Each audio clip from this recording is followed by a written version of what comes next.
What's going on? This Theo Gremminger, aka the OG Fantasy, back at it. Guys, this is the 2-minute drill. This is my biggest fantasy takeaways from week 6. We're also going to take a little bit of a look at week 7, a must-win week 7 for us. This is by Mageddon. This is why we compete. You have 6 teams on bye in a must-win week for many fantasy managers.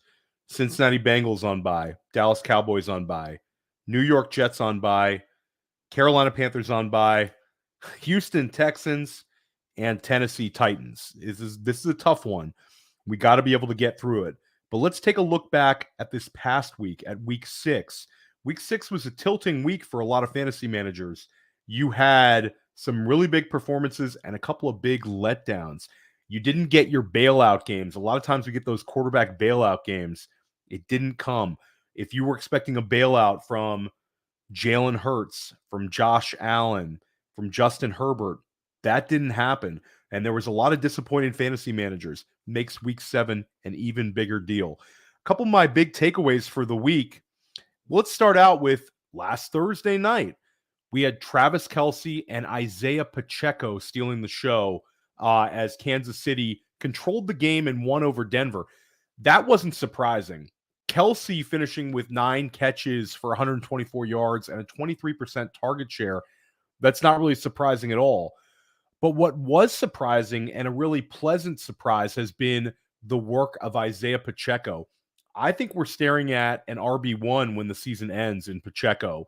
This is a guy that we were able to draft, past round 8 in a lot of formats when we got to, those September, end of August, big money drafts. And Pacheco has been an ADP steal. He caught 6 passes for 36 yards on Thursday when Kansas City beat Denver. And he now has 17 receptions on the season. And that may not sound like a whole lot, but he only had 13 in 17 games in 2022. So he has 17 receptions after only catching 13 as a rookie. He's still on pace to go for over 1,000 yards, and he's a big piece of the Kansas City's attack. This is like, besides Travis Kelce and obviously Patrick Mahomes, Isaiah Pacheco is like a big weekly high touch, high usage player. And if you have him, you have to feel thrilled about him.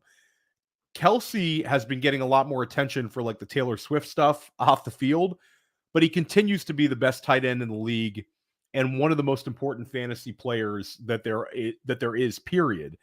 And Travis Kelce, despite missing game 1, is now tight end 1 in fantasy points scored by about 10 PPR points. So Travis Kelce's played 1 less game than a couple of these tight ends, and he's still tight end 1 overall. Probably going to finish the season as tight end 1 overall. Go figure, he's a fantasy legend. Let's talk about a younger player that's really exciting, and that's Zay Flowers. Baltimore beats Tennessee 24-16. It was like a field goal fest. Justin Tucker, 6 field goals. Derrick Henry had a very solid game, 113 yards combined and a touchdown. But the fantasy takeaway for me for the day was Zay Flowers. Finally finds the end zone, and this scores what will be the first of many touchdowns as a Baltimore Raven. He paced Baltimore with 8 targets. This is the 4th time that he's led Baltimore in targets on the season, which is kind of wild. We're talking about a guy, Zay Flowers, that, in the preseason, there was some chatter that he would not lead the Baltimore Ravens wide receivers in targets. Then as the summer moved along, he kind of moved up in ADP, became a red hot, player who's getting some very positive camp vibes. But a lot of people who drafted early got Zay Flowers at a considerable discount. Dynasty managers were getting him oftentimes as the 4th wide receiver taken in their rookie drafts, behind Quentin Johnston, Jordan Addison, and Jackson Smith-Njigba. And Zay Flowers has been nothing but productive. I think Zay Flowers is a wide receiver 2 moving forward. Really excited to see him against Detroit in what should be a really good game in week 7. Miami's a fantasy football machine. I talk about them every week in the 2-minute drill. They're averaging over 30 points per game as an offense. They fell behind 14-0 to the winless Carolina Panthers, but they finished the game on a 42-7 run. Miami improves to 5-1, sets up a massive showdown with Philadelphia this week. Raheem Mostert continues to be a league winner, 132 combined yards, 3 touchdowns. Now has 10 touchdowns on the season. Tyreek Hill was wide receiver 1 to start the day and sported a 26-point-per-game average. Does not disappoint. 6 catches, 163 yards, and a touchdown. And his touchdown was a 47-yarder. I mean, you're talking about Tyreek Hill playing so well. Jalen Waddle scores a touchdown for the second week in a row. And last week, Jalen Waddle could have had 2 touchdowns. One got called back. So Jalen Waddle's clicking. Tyreek Hill is Tyreek Hill. Raheem Mostert's playing unbelievable football. And we don't even talk about Tua Tagovailoa, who's just been so good this season from a fantasy perspective. He passes for 3 touchdowns and no interceptions. And Mike McDaniel might be the smartest man on earth. I mean, ask yourself this, guys.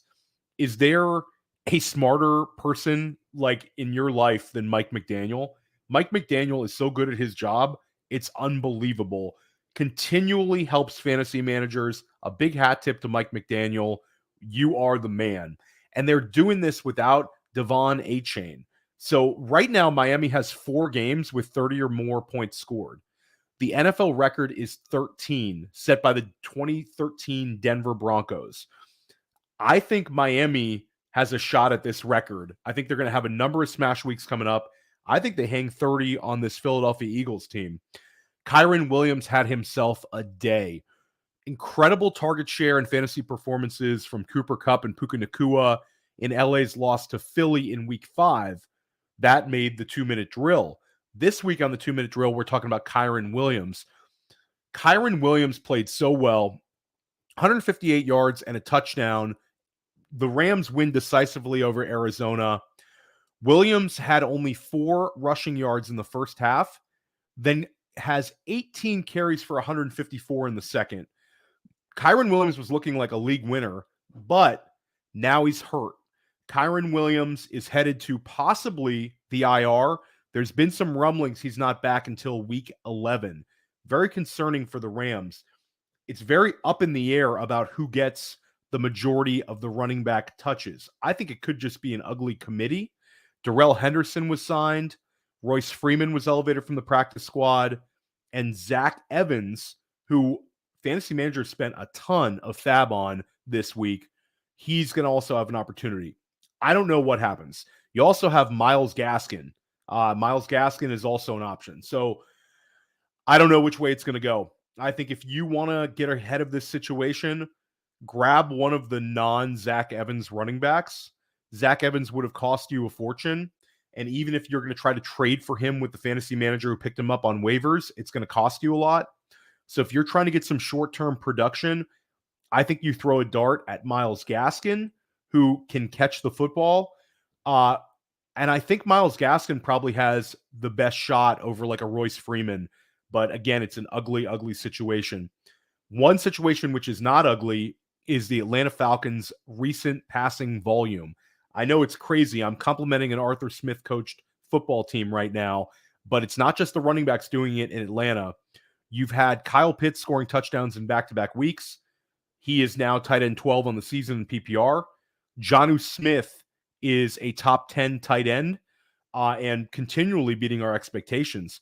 But what's most exciting is Drake London. Had a season-high 27% target share, finishes with 125 receiving yards, finishes as wide receiver 5 overall on the week in PPR, and this is a week after finishing as wide receiver 19. So he's had a wide receiver 19 and a wide receiver 5 week in back-to-back weeks. Desmond Ridder has passed for 300-plus yards in back-to-back weeks as well. This offense is showing signs of life. They have a big one against Tampa Bay this week, an NFC South showdown, where we're going to see if this passing volume continues. But Drake London is right now as wide receiver 30 in PPR. I think when the season ends, Drake London is going to be wide receiver 20 or higher. I think he's trending up. I think this is a great trade candidate for you. For some fantasy managers might look at his counting stats for the season. Bear in mind, Drake London had 1 target week 1, had a fantasy goose egg, a 0-pointer. Now he's looking like the usage is trending up. The role is there for him, and the passing volume is increasing. We'll find out a lot more about these Atlanta Falcons in a big divisional matchup against Tampa Bay. Remember, Tampa Bay, last time they had a big divisional matchup, they stepped up and they beat New Orleans. They would love to do it again against Atlanta this week in week 7. Let's talk about Travis Etienne. It's a Travis Etienne smash season. Etienne had a career day in Jacksonville's London win over Buffalo. We talked about him right here on the 2-minute drill. That game, he finished with 184 combined yards and 2 touchdowns. Then this past Sunday, Etienne adds 2 more touchdowns. Jacksonville improves to 4-2 and the top of the AFC South. He's rushed for 451 yards on the season, and he's on pace to top his 1,125 yards from 2022. But what's most exciting about Etienne's current usage is that he has 21 catches on the season and only 6 games played. Last year in 2022, he had 35 catches all year. So 21 passes already he's caught. That's a big, big part of his game now, and it insulates him and his fantasy floor. Even if the rushing attack is not going to get going, you know you're going to get a handful of catches, 3 or 4 catches from Etienne every single week now. Extremely exciting. One thing that's also exciting is if you were targeting a Jacksonville pass catcher this past summer and you selected Christian Kirk instead of Calvin Ridley. Right now, Christian Kirk through 6 weeks is currently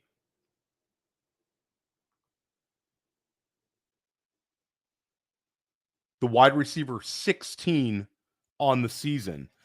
This is a season after Christian Kirk finished as wide receiver 12 overall with an 84 catch, 1,100 yard year in 2022. Kirk had that strong season last year after signing as a free agent in Jacksonville, but drafters were not selecting him aggressively this summer. It was Calvin Ridley that steamed up to high-end wide receiver 2, low-end wide receiver 1 land when the summer had settled in. And Christian Kirk, you could draft him as a wide receiver 3 pretty much every single draft. 6 games in the books. It looks like another huge ADP win for Christian Kirk. Christian Kirk has 33 catches. Calvin Ridley has 26 catches. They have the same amount of touchdowns with 2. And Kirk has more receiving yards, 384 to 363. And if you remove Calvin Ridley's huge game 1 performance on the year, then Kirk has outscored him in PPR points per game 16.2 to 10.2. So again, if you take week 1 out of the mix, then you have Christian Kirk outscoring Calvin Ridley 16.2 points per game to only 10.2 points per game. Now, I don't know where they're going to end up, but I know right now you're feeling a lot better about your selection of Christian Kirk than you are about your selection of Calvin Ridley. And let's talk about red hot wide receivers that you were able to select as wide receiver 3s. Michael Pittman is playing fantastic. Michael Pittman is wide receiver 14 on the season. Last year, he had a 213 PPR point year. I think he's going to outscore that. He's going to outproduce that this year. Pittman, it was a lot of fear by drafters this summer about Indianapolis lowering his target volume, a free fall with the potential of Anthony Richardson and just a downgraded offense in general. These concerns were greatly exaggerated, and now Michael Pittman has 4 games with double-digit targets. Michael Pittman is a locked-in, high-end wide receiver 2 right now. You can bet on Pittman getting double-digit targets every single week with Gardner Minshew behind center. I think Michael Pittman, you need to treat him as a high-end wide receiver 2. He's a great trade candidate if people are not upgrading him. We like Josh Downs as well at Player Profiler. The passing volume is there. Minshew, even in a poor game last week, had 300-plus passing yards. Not quite Minshew magic, but Minshew passing volume is there. And let's stay in the AFC South. There's a lot of concerns right now with Damien Pierce drafters. Damien Pierce was a guy that settled in as an RB2, but there was considered to be some upside there. Pierce ran for over 900 yards as a rookie, and he would have gone for over 1,000 yards if he didn't get hurt. Pierce was a guy that drafters were betting on being the focal point of Houston's offense, and he certainly hasn't been that. He's been incredibly inefficient this year, and the usage was there. So you could kind of talk yourself into the efficiency's not there, but the usage is there. And this Texans offense with CJ Stroud behind center is maybe a little bit better than we thought it was going to be. So Damien Pierce is a guy we still want to put in our lineups. After the bye week, I don't know if that's going to be the case because you had Devin Singletary out-snapping Damien Pierce 34-21 this past week. Singletary ran more routes. He had 18 routes run to Damien Pierce's 7 routes run. And Singletary was targeted 2 times, and Pierce was targeted 0 times. The carries were nearly identical. Damien Pierce still out-carried Devin Singletary 13-12. But this usage screams like a full-on split, and Damien Pierce managers really need to scramble. I think he now falls into touchdown-dependent, low-end RB3 land, and Devin Singletary could be a high-end RB3 if he sees this sort of usage, plus he gets all of the targets out of the backfield.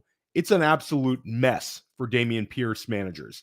The argument against this is when Houston's offensive line gets healthy, you're going to see more Damien Pierce behind the tackles. But I don't really see that.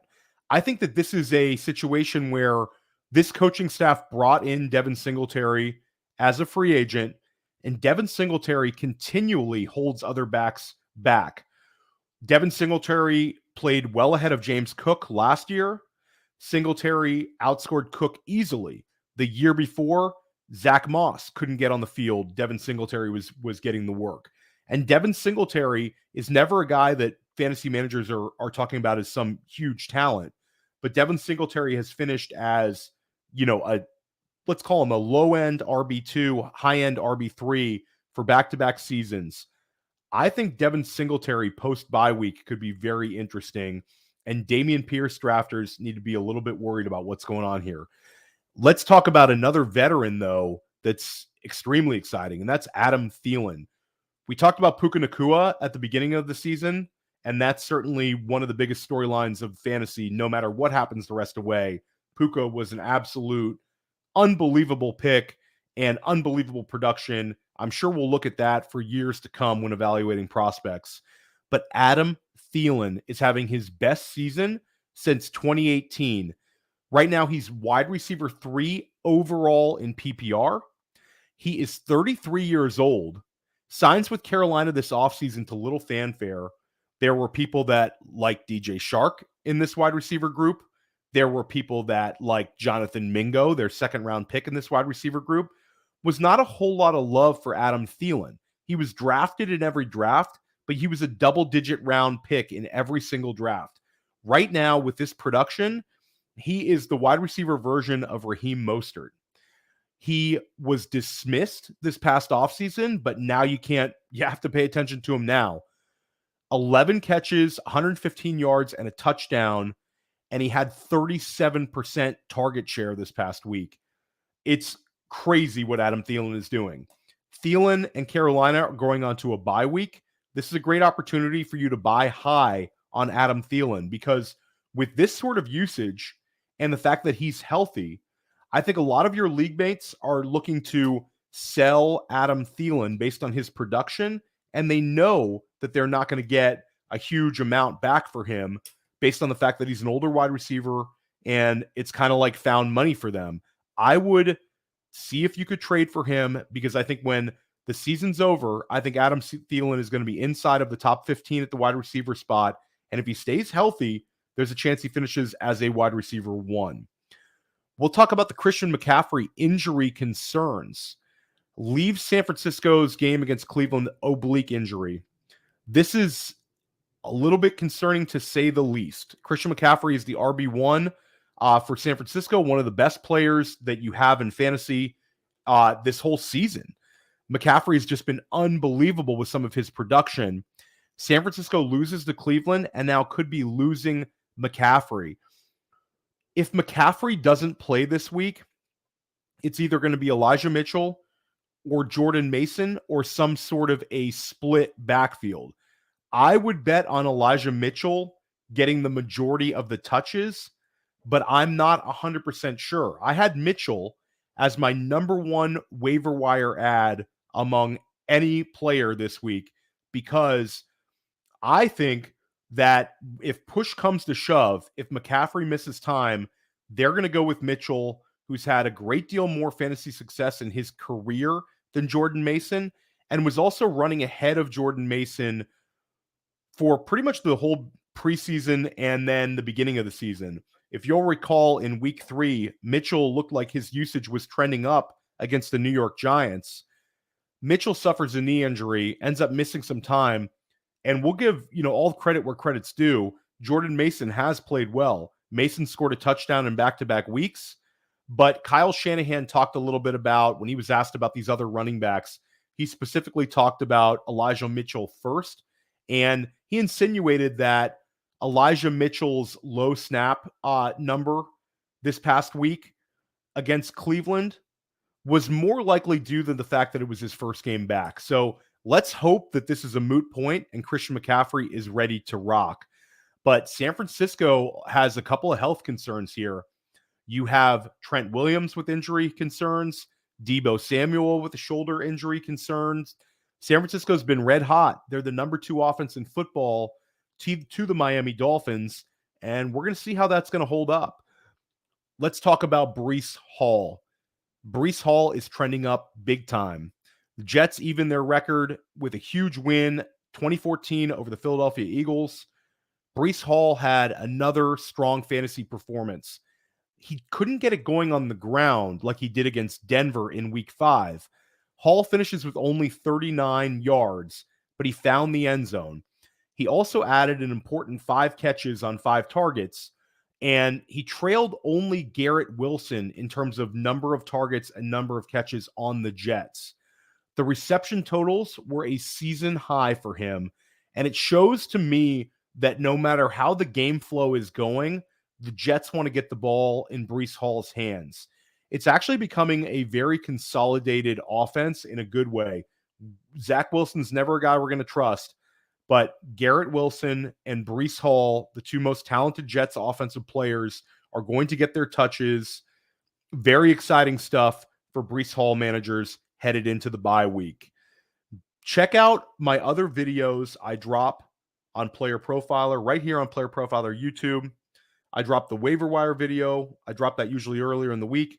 I'll drop this 2-minute drill, and then pay attention for my sleepers video. That usually drops on Friday afternoons. I had a couple of hits last week. I had a number of sleepers have very good fantasy performances. The list is going to be a little bit shorter this week because we have less teams to choose from in Bye-Mageddon. But guys, bye weeks are no excuse for losing. Injuries are no excuse for losing. You're with us at Player Profiler here. We're going to grind out some W's this week. We're going to win a lot of games for the rest of the season. Check out my podcasts, Press Coverage and First Class Fantasy, and the Sonic Truth Dynasty podcast. They're all dropped. You can find them right here on Player Profiler YouTube. Let's get it this